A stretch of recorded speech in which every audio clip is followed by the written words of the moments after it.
Seniors ఉన్నారు. వీళ్ళతో పాటు కాలాంతరించి పోకుండా యువతరానికి పట్టించారు. చాలా గొప్ప విషయం. ఈవెంట్ రోజున ఈ రోజుల్లో పద్యనాటకం మేము నేర్చుకున్నాం, పద్యనాటకం మేము ప్రదర్శిస్తున్నాం అంటే అది దుస్సాహసం. చూసేవాళ్ళు ఉన్నారా అంటే అతిశయోక్తి, చెప్పలేము.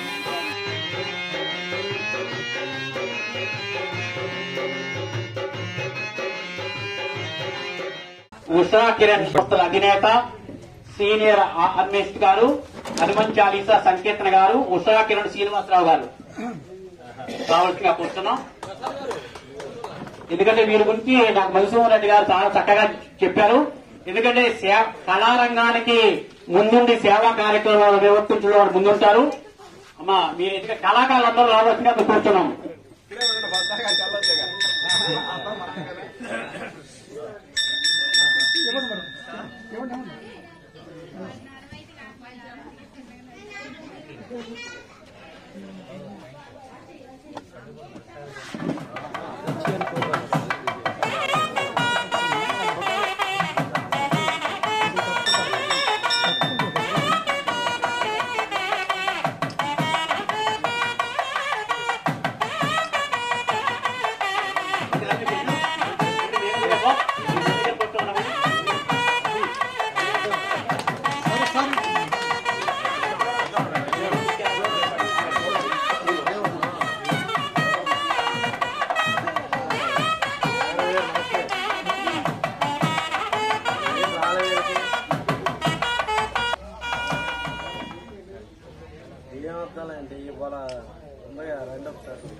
వీటి వెనకాల మరి కూర్చోవలసిగా కూర్చున్నాం.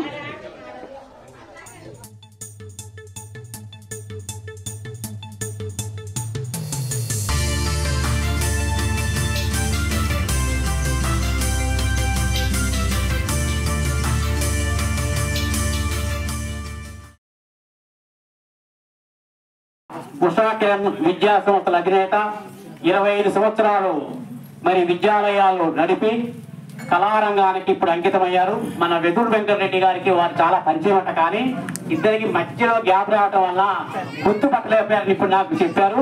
వారిని హనుమాన్ చాలీసా సంకీర్తన పనులు వారిని ప్రసంగించవలసిగా కోరుతున్నాం. సభాధ్యక్షులు నారాయణరావు గారు, ముఖ్య అతిథులు రమణ నాగేశ్వరరావు గారు, మరొక అతిథి గడ్డం సుబ్బారావు గారు, పెద్దలు నరసరాజు గారు, మాస్టారు ఆచంట రవి మాస్టారు, ఈ కార్యక్రమానికి హాజరైనటువంటి పెద్దలందరికీ, కళాకారులకు, కళాభిమానులకు అందరికీ కూడా హృదయపూర్వక నమస్కారాలు తెలియజేస్తున్నాను. మిత్రుడు రెడ్డి గారు నేను గుర్తుపెట్టడం లేట్ అయింది, క్షమించాలి. నేను ఉషా కిరణ్ మాస్టర్ని. మన ఇద్దరం అసోసియేషన్లో చాలా కాలం తిరిగాం. మన ఊటుకూరు ఫ్రెండ్స్ ఉన్నారు, గుర్తుందా? వాళ్ళు మనం తిరిగాం. మిమ్మల్ని పోల్చుకోవడం లేట్ అయింది, క్షమించాలి. ఓకే.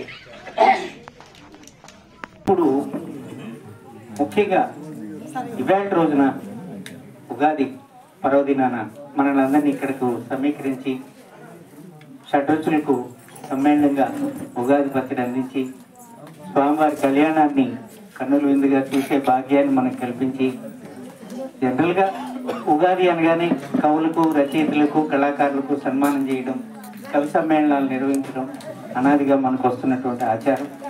ఆ సాంప్రదాయాన్ని సక్రమంగా, సవినయంగా, నమ్రతతో నిర్వహిస్తున్నటువంటి నారాయణరావు గారికి మా రంగస్థల కళాకారులందరి తరఫున, మా తిరువూరు మండల కళాకారులందరి తరఫున నేను హృదయపూర్వకమైనటువంటి నమస్కారాలు తెలియజేస్తున్నాను.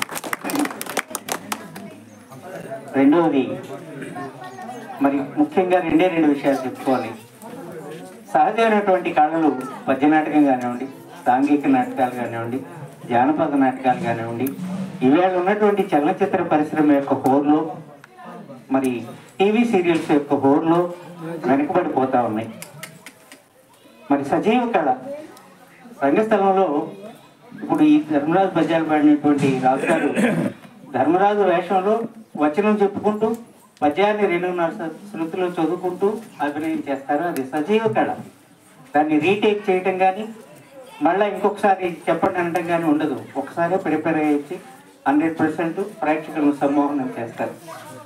అలాగే పెద్దలు మన రామవరపు నరసింహారావు గారు, ఆయన నక్షత్రకుడు, మరి కృష్ణుడు, ఇంకా కర్ణుడు ఈ పాత్రలన్నీ పోషిస్తారు చాలా బాగా.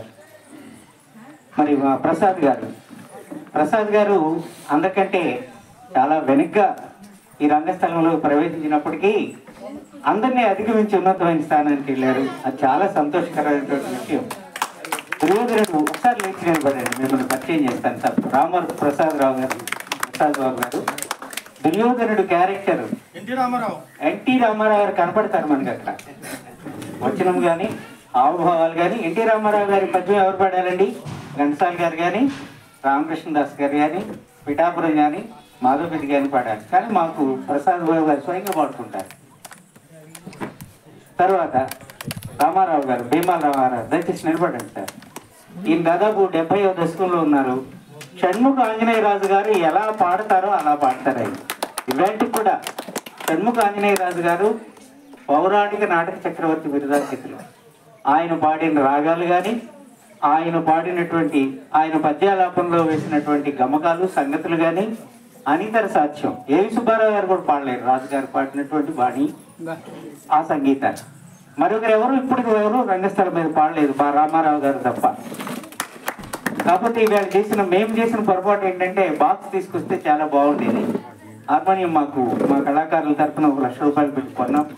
తీసుకొస్తే బాగుండేది. మేము ఎందుకు ఎవరి పాటుగా వచ్చాం, ఇవాళ లేకపోవడం అది పెద్ద లోపం. సరే, రామారావు గారు. ఆ తర్వాత యువతరం నుంచి కృష్ణారెడ్డి గారు.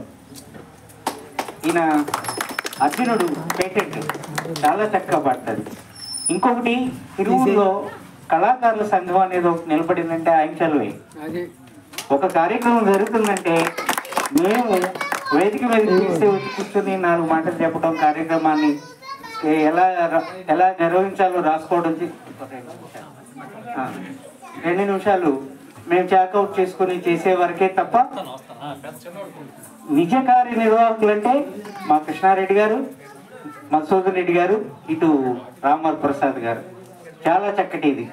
తర్వాత చిన్నతనంలో 12 ఏళ్ల వయసులో సత్యహరిశ్చంద్ర కాట్సీని నేర్చుకుని ఒక ప్రొఫెషనల్ చంద్రమతి పక్కన ఆడినటువంటి దిట్ట ఇవేళ కృష్ణుడిగా, రాముడిగా, మరి అర్జునుడిగా అన్ని పాత్రల్లో మెప్పిస్తూ దాదాపు 4 శృతి 4.5 శృతిలో పాడతారు. ఆయన చూస్తే పాడతారని ఎవరు అనుకోరు. Is none other than mister Pathapottu Madhusudan Reddy garu. కృష్ణుడిగా, అర్జునుడిగా ఎంత బ్యూటిఫుల్ గా ఉంటారో వేషంలో చూస్తే పాలు గారుతాయి. అంత చక్కటి గాయకుడు కూడా. ఇంకొక ఎసెక్ట్ ఏంటంటే ఆయనకు ఈ మధ్యనే జాషువా గారి పద్యాలు ఉంటే వినిపిస్తారు కానీ అవి రెడీ చేసి పెట్టండి. జాషువా గారి పద్యాలు మామూలుగా రంగస్థలం బాణీల్లో పాడుతుంటే అందరూ ఇష్టపడరు.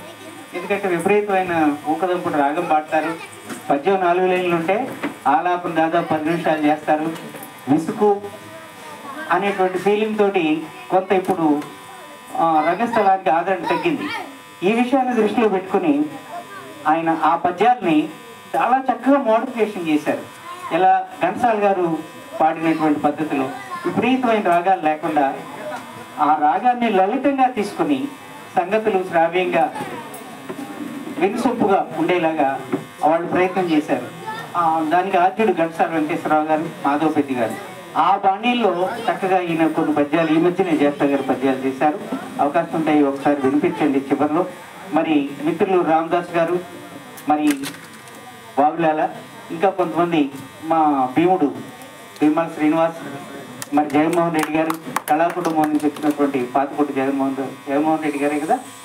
ఒకసారి నిలబడండి సార్. వీళ్ళంతా కళాకారుల కుటుంబం. వీళ్ళందరూ కూడా ఈ రోజుల్లో మర్చిపోయారు కోటారెడ్డి గారు, ఈ రంగస్థలం వీళ్ళంతా యువకులే. సరే, పాత వాళ్ళు ఉన్నారు, పెద్దవాళ్ళు ఉన్నారు. మా రామవరపు నరసింహారావు గారు, భీమాల రామారావు గారు, ఈయన సీనియర్స్ ఉన్నారు. వీళ్ళతో పాటు కాలాంతరించి పోకుండా యువతరానికి పట్టించారు. చాలా గొప్ప విషయం. ఈవెంట్ రోజున ఈ రోజుల్లో పద్యనాటకం మేము నేర్చుకున్నాం, పద్యనాటకం మేము ప్రదర్శిస్తున్నాం అంటే అది దుస్సాహసం. చూసేవాళ్ళు ఉంటారా అంటే అతిశయోక్తి, చెప్పలేము. నిన్న మేము ప్రపంచ రంగస్థల దినోత్సవం జరుపుకుంటే దాదాపుగా ఒక 70 మంది 80 మంది వస్తారేమో అనుకున్నాం. సుమారుగా ఒక 100 మంది వచ్చారు. విజయవంతమైన సంతోషపడ్డాం.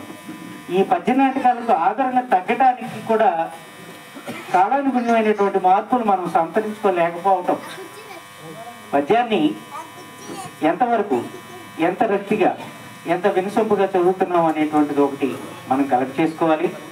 వేషం, తర్వాత అధునాతనమైనటువంటి పోకళ్ళు. ఇప్పుడంతా ఇంటర్నెట్ మాయాజాలం వచ్చేసింది కదా. ఇప్పుడు అదిగో ద్వారగా చదివేటప్పుడు అర్జునుడు రథం మీద వేదిక మీద నడిస్తే జనం చూస్తారు. కానీ ఆ స్థాయికి మనం ఎదగాలంటే ఎంతో వ్యయ ప్రయాసాలు కూర్చున్నటువంటి విషయం. ఏది ఏమైనా కూడా ఇంకా రంగస్థలాన్ని బ్రతికించాలి, ఇంకా రంగస్థలానికి కొత్త జవసత్వాలు తీసుకురావాలి.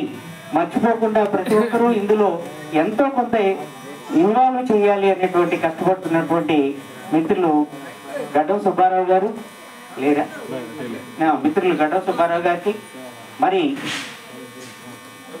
మా కళా బృందం అందరికీ కూడా ఈ ఉగాది పర్వదినాన లక్ష్మీ నరసింహస్వామి వారి కళ్యాణోత్సవం జరిగినటువంటి ప్రాంగణంలో మమ్మల్ని అందరినీ ఇక్కడ పిలిపించి సన్మానం చేసినటువంటి పెద్దలు నారాయణరావు గారికి ఆ భగవంతుడు ఆయురారోగ్య ఐశ్వర్యాల నుంచి సదా కాపాడి రక్షించాలని మనసారా కోరుకుంటున్నాను. ఈ కళారంగం ఇంకా ఇంకా కొత్త పుంతలు తొక్కి అధునాతమైనటువంటి మార్పులను సంతరించుకొని మరి ఇప్పటి టీవీ సీరియల్స్తో పాటు సమానంగా రావాలని నేను మనసారా కోరుకుంటూ సెలవు తీసుకుంటున్నాను. చాలా టైం తీసుకున్నాను, క్షమించాలి. థ్యాంక్ యూ అనండి.